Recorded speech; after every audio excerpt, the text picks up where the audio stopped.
Welcome everyone to the first episode of the Diversity Paradigm, a diversity and inclusion initiative led by the diversity team from Paradigm Community.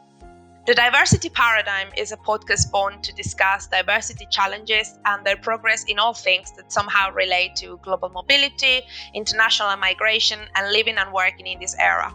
We want to discuss how inclusion of certain groups in the global system can help foster a sense of belonging in many different ways. With this aim, we talk with diverse people about their knowledge and experiences in this global world we live in. To do this, today I have with me Stamatios Anthis. Stam is a Greek national residing in Belgium.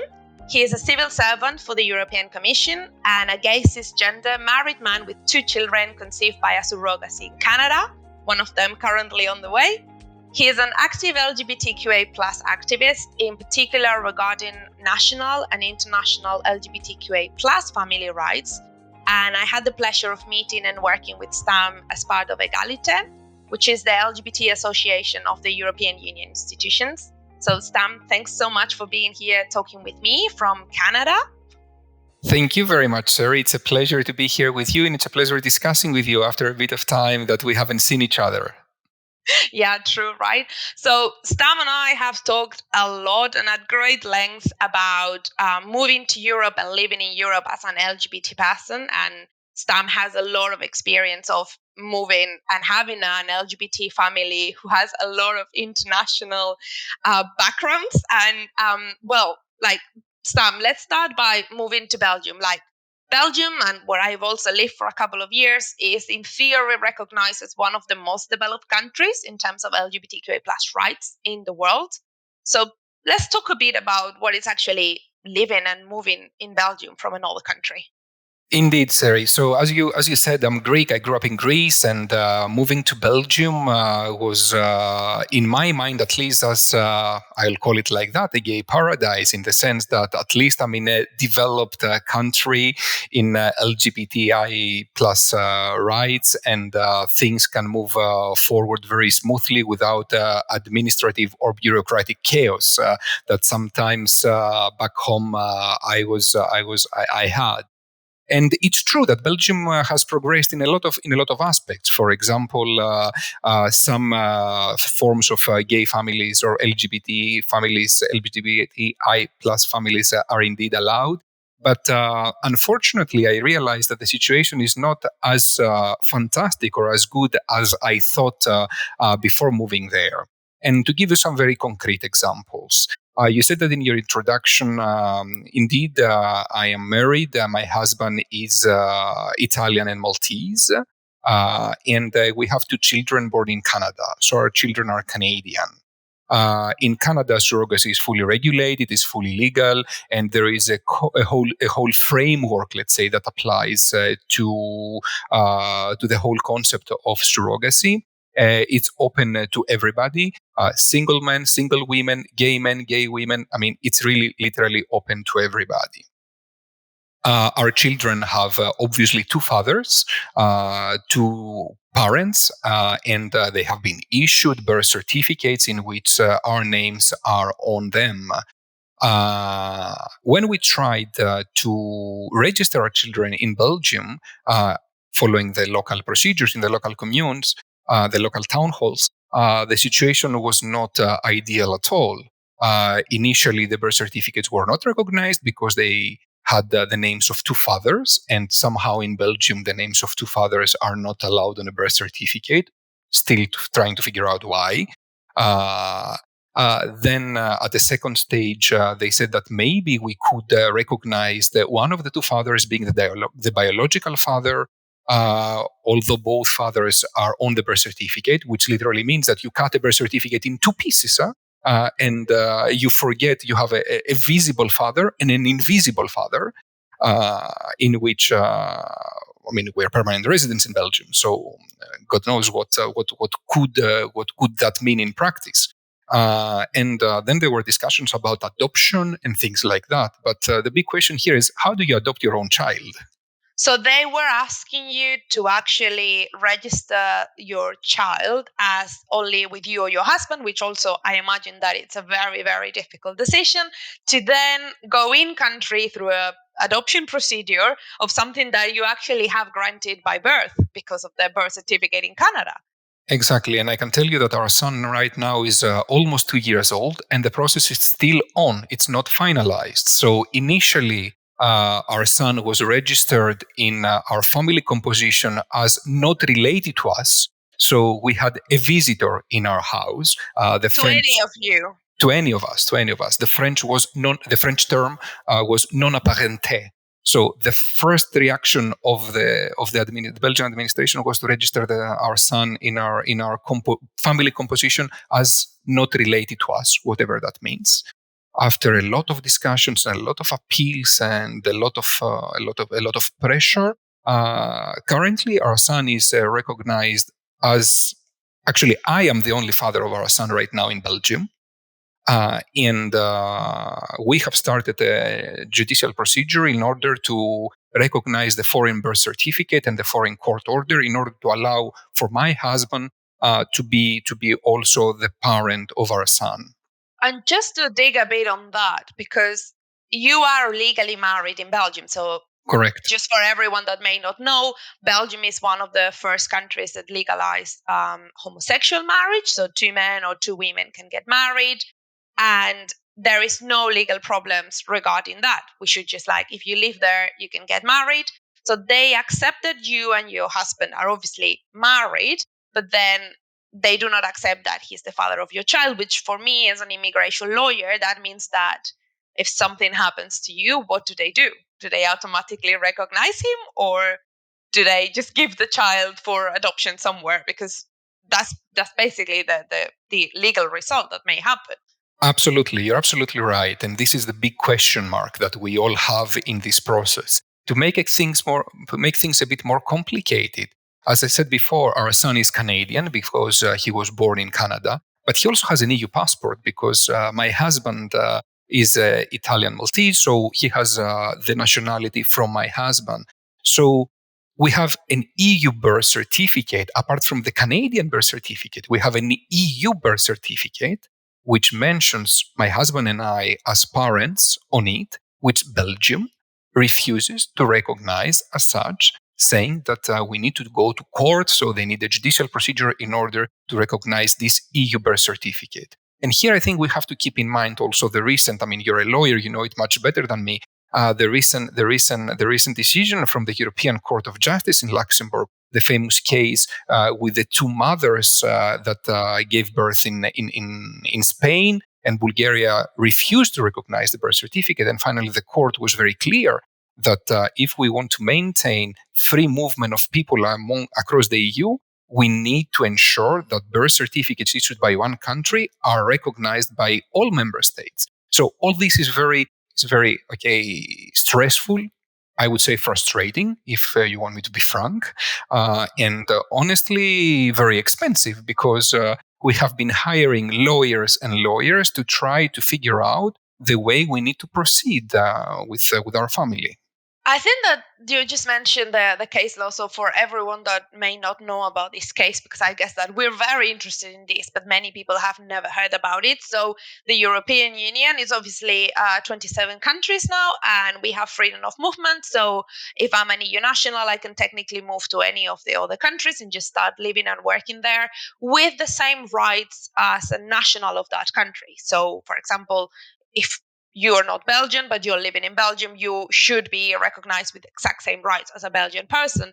And there was this Court of Justice case that you mentioned that basically ruled that if a child has same-sex parents, must be recognized as a family in all of the EU member states. But this is a problem that we keep having in the European Union for ages. That is, we give rights to people through court of justice rulings that then member states do not really implement. So you have a right to implement that. So you do have this right now that if you move with your family to Italy or to Greece or to any other European country, they should automatically say, well, this is a family because you're a family from where you come from, in this case, Belgium.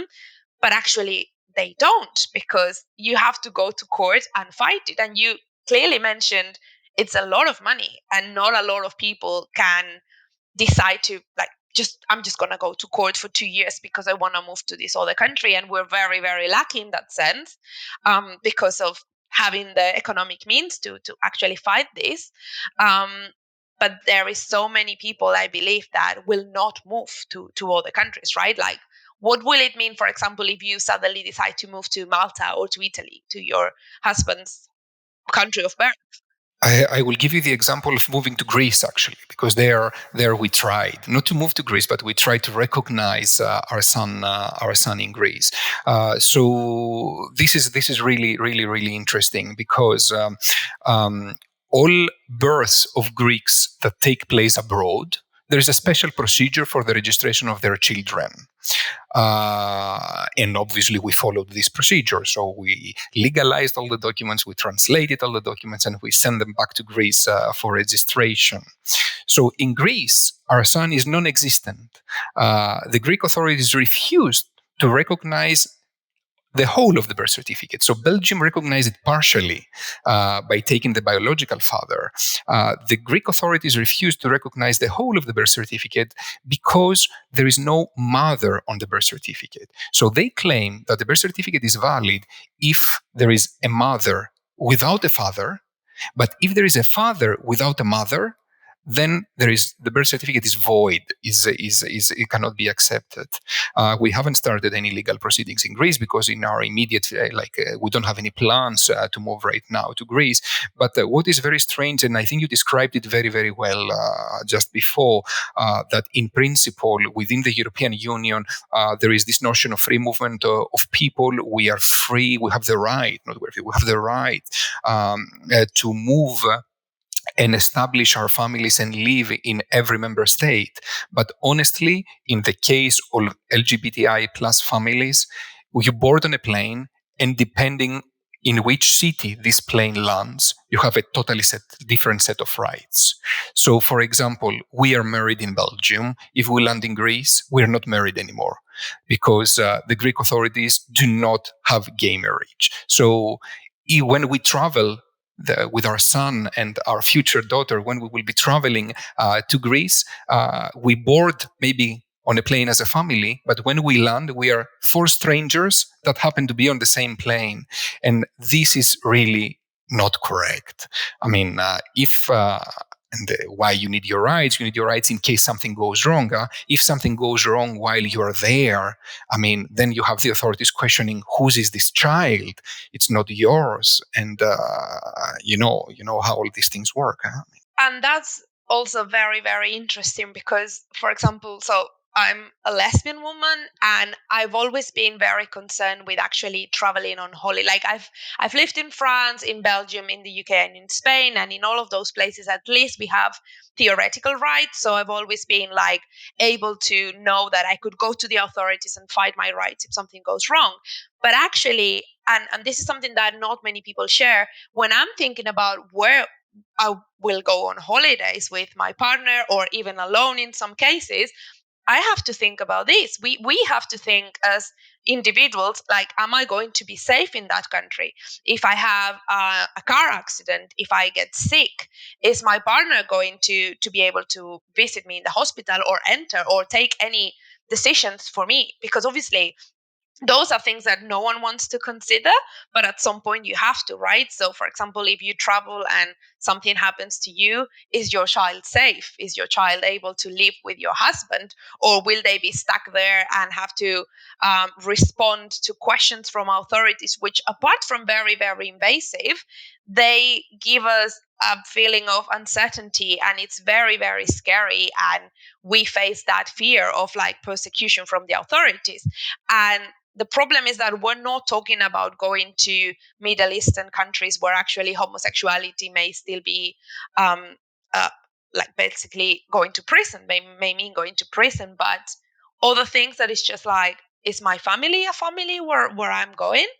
And I'm not sure what you think, Stan, but for me, many people don't realize that the European Union is still like that. They just think that we are doing great and that pride is not needed anymore, and why we keep fighting for all of these rights. Yeah, definitely. Definitely, the EU may be more progressive or more open to LGBTI plus rights compared to some other countries. You mentioned Middle Eastern countries or some African countries, but by no means LGBTI plus right. Or I mean, gay rights. I call them gay rights in general. And I know that the term is not the correct one, but it goes faster. Are well respected. And what am I really afraid of right now? And I'm really skeptical. Actually, I want to mention two things. The first thing is that I absolutely agree with you on traveling. So there are considerations that we do make before we travel as a family, because we don't want to be in an unpleasant situation in which we need to visit a hospital and then we get questions: who are these two guys with this child, and where is the mother, and why there is no mother, and la la la. I don't know. You stole the child. I don't know. Huh? So definitely, traveling is a big issue. The second thing that I want to say is that we have right now European citizens of second category, and these are our children. So our children do not have the same rights as the children of heterosexual couples. A child in a heterosexual relationship has the right to move with their family across the EU. My son does not have this right because his family is not recognized in certain member states. So all this is extremely discriminatory to the children. In addition, all children born in heterosexual relationships in Greece, for example, have the right to their nationality. They have the right to be Greek because they belong to a Greek family. My son doesn't have the right to be Greek because the Greek authorities, although is my son is part of a Greek family. My son refused to recognize the foreign birth certificate because it includes two males. I mean, all this is crazy, I would say, on the one hand, and very discriminatory for the children. Because at the end of the day, here we're punishing the children. We're not punishing the parents who happen to be gay, lesbian, trans, or whatever. We're punishing the children who are growing up with a lot of love in a gay family. Yeah. And how do you think it's going to affect them also from an inclusion perspective? Because, of course, you are Greek, you speak Greek, and you have family in Greece. But obviously, your child, apart from not having the passport, I guess that it also creates problems in terms of inclusion or of the possibility of moving there in the future to learn more about their customs and their language and their culture in general. Absolutely. I mean, culturally, I'm Greek, so I speak to my son in Greek, and I mean, I have my Greek habits and my Greek food and the Greek movies, the Greek music, the Greek. I mean, it's also a Greek house because, as I said, my husband is not Greek. So that's the only way that I can grow up my son. I don't know any other way to grow up my son. I mean, that's my cultural background. Having said so, I am sure that when my son grows up, he will ask me, you're Greek. My dad is Greek. Why I'm not Greek? And that's why. And this is actually one of the main reasons that I became very active on minority rights also in Greece. And because if I don't do it, my son will ask me why you didn't do it. I mean, my son will always have this question like, you didn't fight enough for me, because my son will feel also Greek because he is also Greek. So he will miss the nationality, he will miss the passport, and I think this is something that is not correct, and we have to fix it. And I think the communicating the problem with the people, it's part of the solution, because a lot of people are not aware of the issues that we are facing as same-sex families. And I know that you're in a few associations that actually fight for these rights, for the family rights of LGBTQI plus families. Can you tell us a bit about those organizations and the kinds of things that they're doing to try to make this work better? Absolutely. So first of all, I mean, I'm involved. I'm not as such a member of the board or whatever, but I'm involved with the Greek Rainbow Family Association, which is called Rainbow Families, Οικογένειες Ουράνιο Τόξο. It's a very small association in Greece who is doing a remarkable job, advocacy work, and they are pretty much everywhere whenever gay, lesbian, trans, or any other minority rights are discussed. And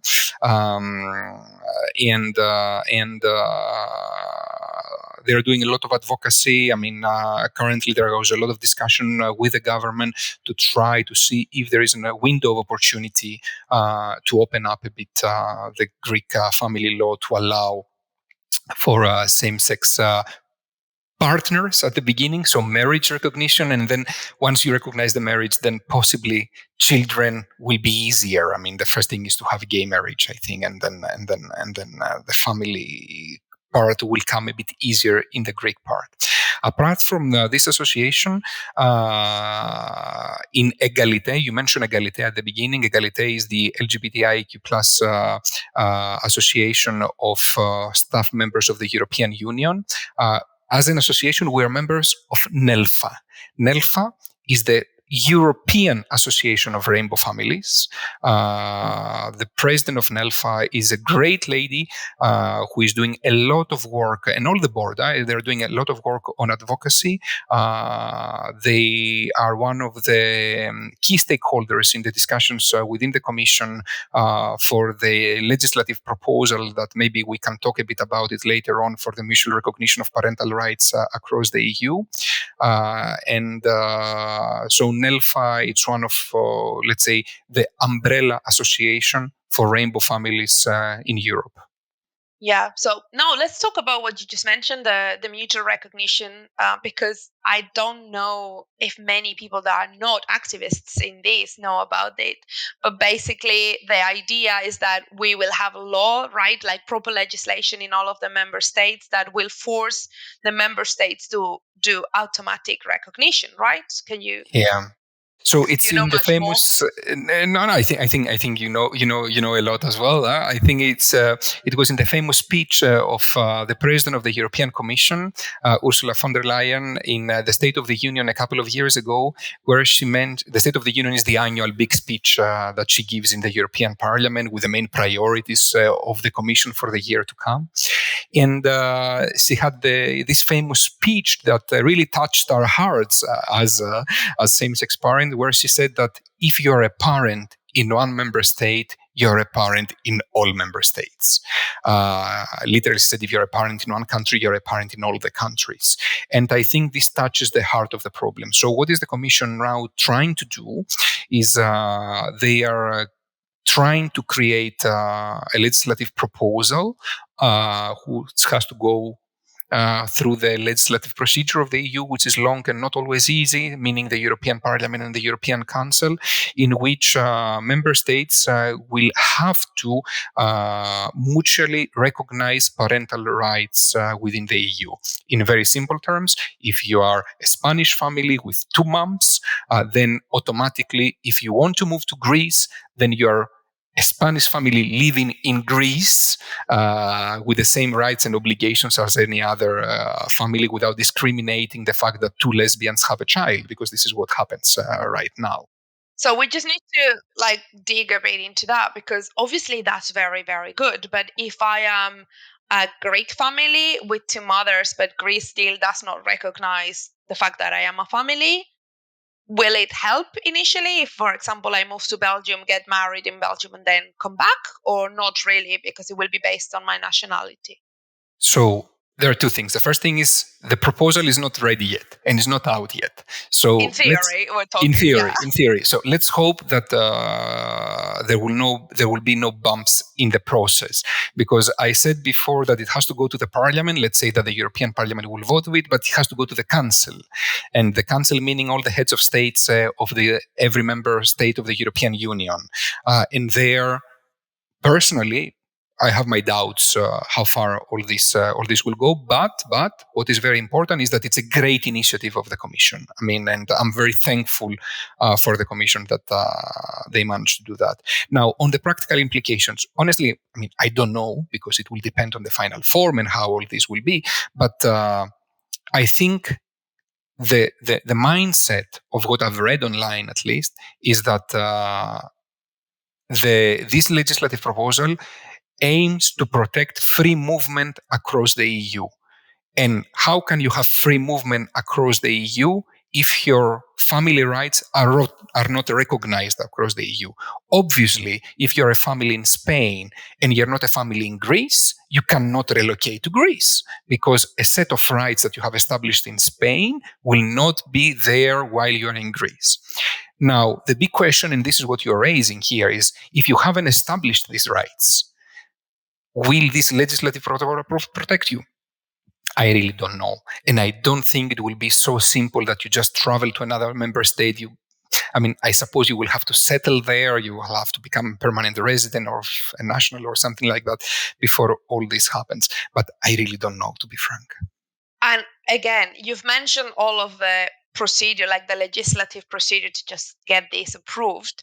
But we need to know, and we need to be very, very aware of the fact that some of the countries, namely, I'm going to mention Poland and Hungary, have been strongly opposing any movement in terms of more rights for LGBTQI plus families, even mentioning their national security, and like as if homosexual families would attack their national rights or even their constitution.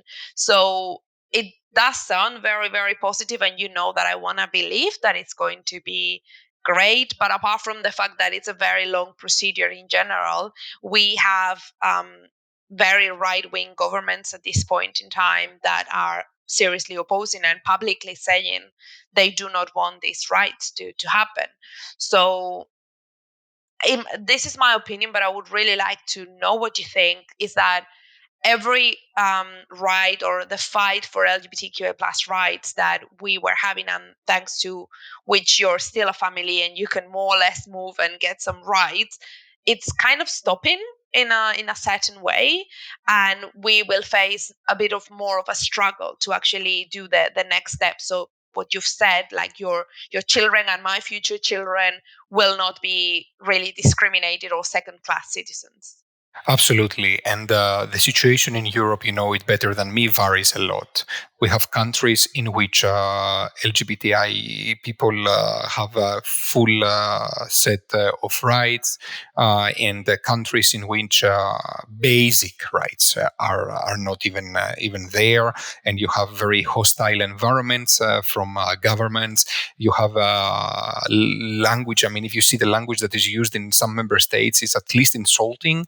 Not even promoting violence against gays and lesbians and trans people and intersex people. I mean, it's really worrying. Having said so, I'm an optimist. By default, I'm an optimist, and I do know that none of the rights that we have right now in Europe or in the world in general came for free. There have been people fighting and advocating and putting pressure to the decision-making process in order to have more inclusive legislation. And I'm a big believer of this process. I'm a big believer of the democratic process in general. And I do think that the European Union, for example, is a sort of a protector of fundamental rights. The senior politicians, the top officials of the EU have always advocated in favor of protection of fundamental rights. The EU has been built on the idea of protection of fundamental rights. And to be frank, as a gay man, I feel much safer being in any EU country compared to other parts of the world, even in the countries which are less advanced in gay rights. I do hope, it's not a name and shaming countries right now, but I do hope that all the countries will try to remove the gay agenda, as I say it, from the political, the micro-political debate.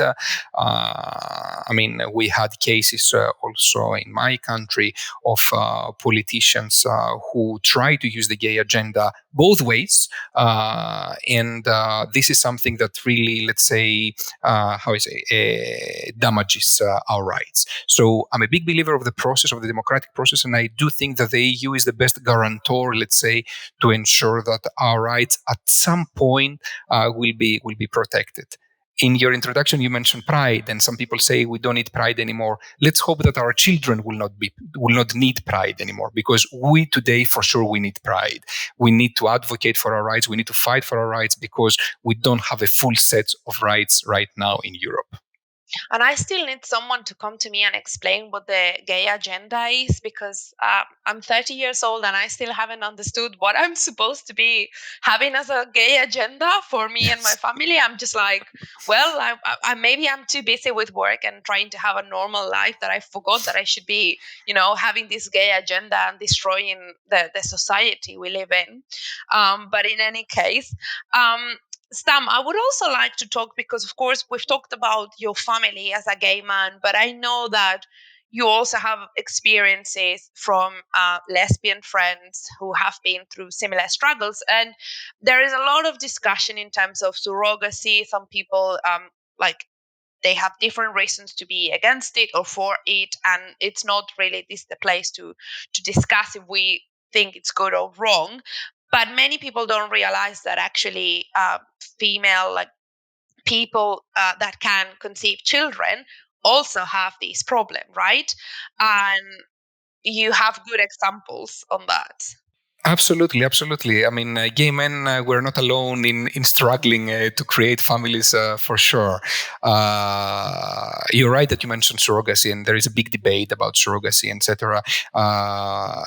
The first thing that I don't want to discuss surrogacy, obviously, here, but the only thing I want to say about surrogacy is that it's better for a lot of people who have opinions right and left to be a bit informed about what altruistic surrogacy is and what a great gift is for people who otherwise wouldn't be able to have children. But let's go back to the lesbian couples where a priori one would think that it's much easier. Everything is easier because a woman can give birth to a child, and automatically this is the situation. So it's not so simple.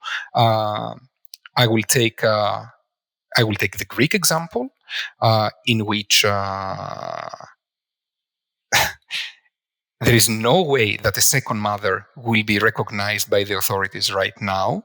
And to make things even more complicated, I mean, what I will explain now, it's a bit of a complex idea, but I will try to explain this as simple as I can. So if a woman in Greece wants to do IVF, she has to do it by law before she comes into a civil partnership with another woman. So IVF is open in Greece for single women or heterosexual women.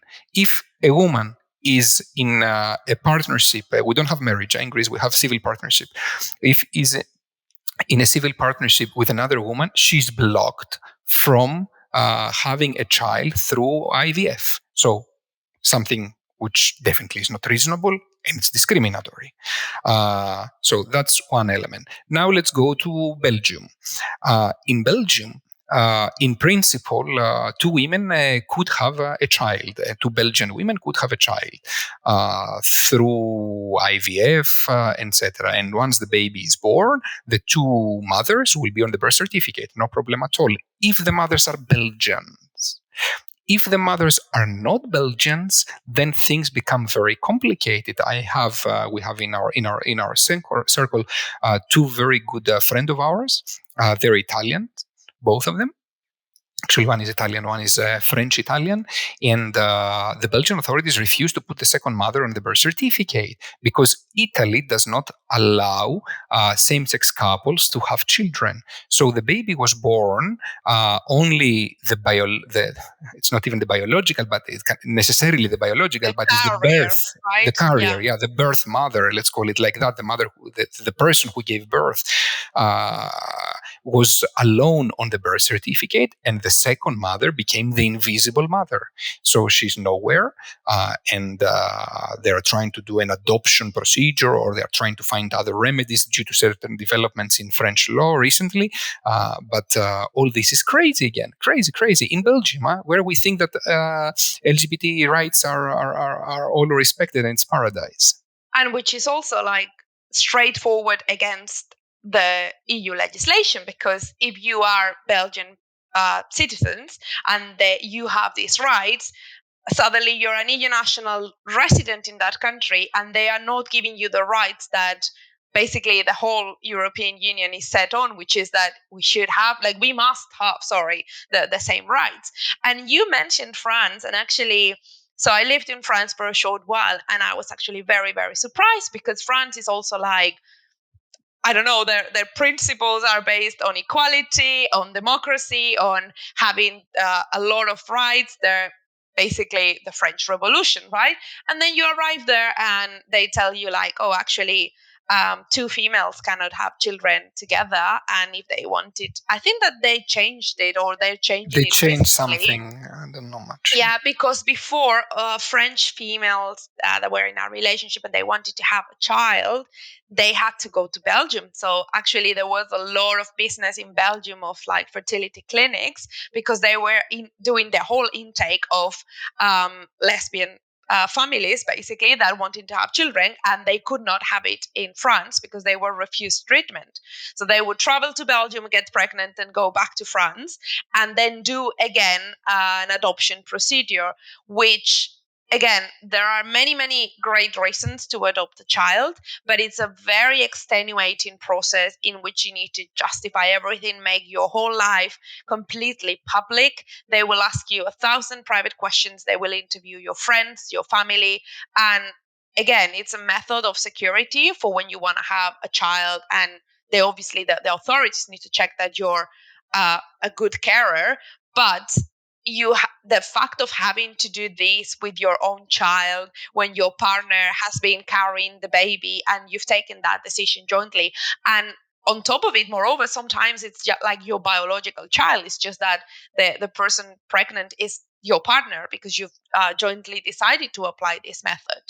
And it's just crazy. Like, why would we have to do that just to be able to have the birth certificate or the passport or those rights?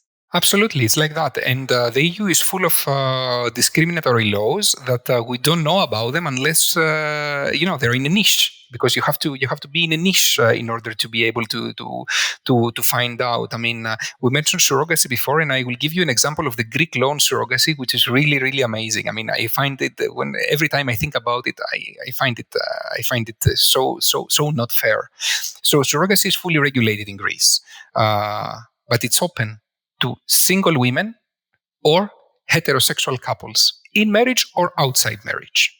So, if you're a single woman and for whatever reason medically you cannot have your own children, then you can ask through a procedure another woman to carry your children, etc., etc. If you are a heterosexual couple, it's exactly the same. But if you are a woman in a civil relationship with another woman, you have no access to surrogacy.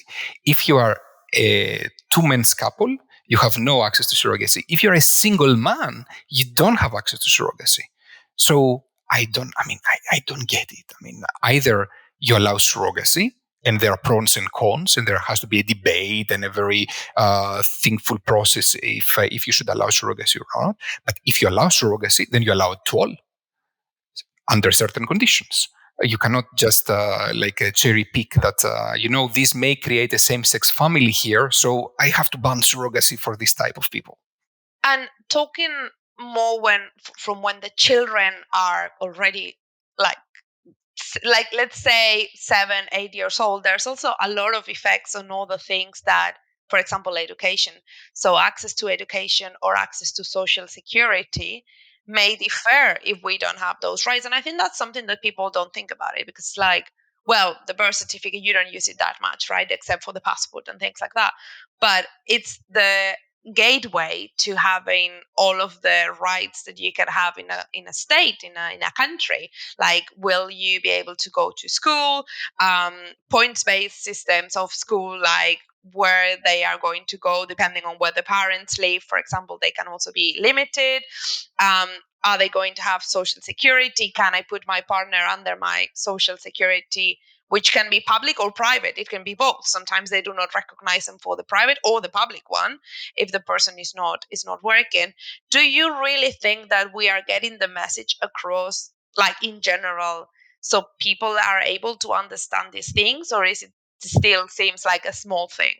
I really don't know, and you're absolutely right that you're saying these things on the impact of the recognition, because the recognition is not in one aspect element. The recognition of parental rights goes throughout the life of a person, because if your parents are not recognized as such, then, as you correctly said, you have a different treatment from healthcare, from schooling, education in general, social activities. Like, you are bound to be discriminated for all your life here. And it's true that social security is a big issue if the parents are not recognized. But let's be frank, gay couples get divorced also. So what happens when we get divorced and our parental rights are not recognized?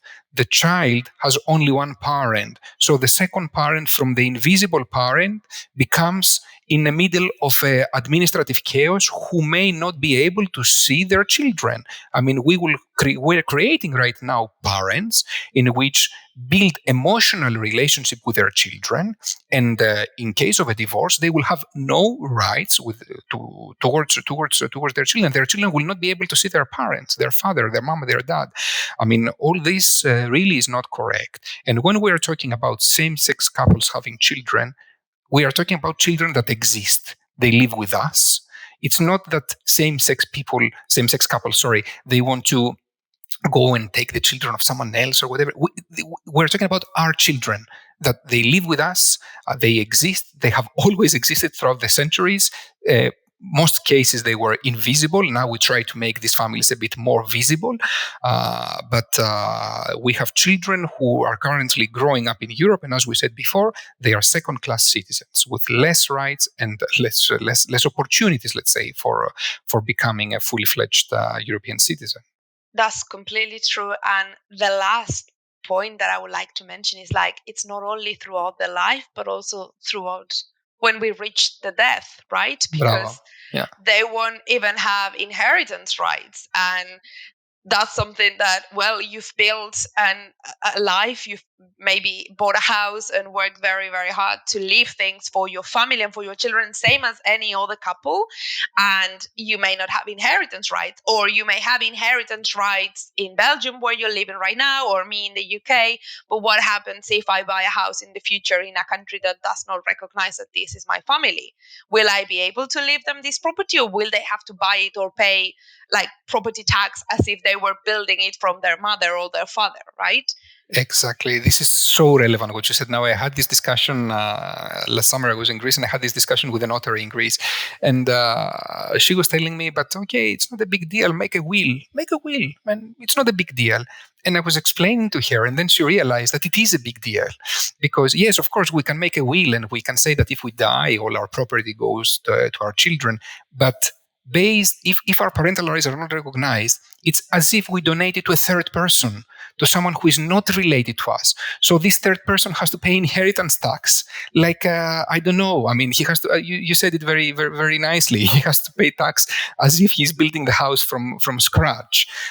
So all these are real life implications of European citizens who live among us, and they somehow are so much. Say, discriminated, and they are not allowed to have a normal life. I know, but I think that it's very, very important that we can keep talking about these things. And I mean, we're reaching the end of this first episode, but I think that there's so much to talk about this and so many ways of reaching more people, talking about this, making advocacy and public policy pressure. And of course, it's something that the whole global community should get involved in, because it may not affect you at this point, but I'm for sure you have a family member or a friend or a colleague who's affected by these issues that we've just talked about. And it's very, very important to talk about what's going on, and don't be kind of ashamed of saying I'm having these problems, and we need to fight for them, and to fix them from a societal point of view, to improve the sense of belonging of our families, and of course our children in general. Absolutely, sorry, you're absolutely right. And we have to do the correct thing. And the correct thing is to keep on fighting until all these inequalities, let's say, are resolved. And the more we discuss about it, the more we make people aware of the issues that we are encountering.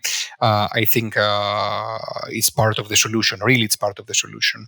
I really believe that people are not aware, they're not informed about these issues. That's why sometimes they may have strong opinions which are not justified, at least justified by, in my opinion, are not justified. But I really think that if we explain the challenges that we are encountering as same-sex families, or as gays, as lesbians, even in the EU, people understand and become allies. And the more allies we have, the closer we are to the solution of the problems. That's perfect. Well, Stam, thank you so much for having talked with me about this. It was a pleasure, and let's hope that we can little by little change the world. It was my pleasure. Thank you very much. And indeed, let's change the world.